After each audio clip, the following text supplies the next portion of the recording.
உன்னை காப்பாத்தணும் தாண்டி அவன் நான் தான் தப்பு பண்ணேன்னு சொல்லி ஜெயிலுக்கு போனான். விஜய் ஸ்டேஷன்ல கஷ்டப்படுறாருதான், நான் இல்லன்னு சொல்லல. இல்ல மல்லி, அவங்க சொல்றதுல ஒரு பாயிண்ட் இருக்கு. மாமா சொன்னாருன்றதுக்காக அவர் அப்படியே அமுச்சு வச்சிருவியா?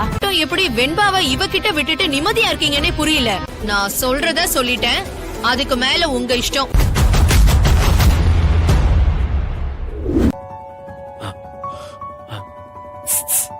சார், வீட்ல ஒய்ஃபும் பொண்ணும் தூங்கி இருக்க மாட்டாங்க.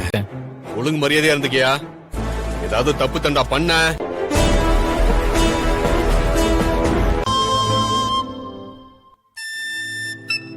நீங்க பொண்டாட்டி புள்ளைய ரொம்ப நேசிக்கிறவருன்னு அவருக்கு எப்படி தெரியும்?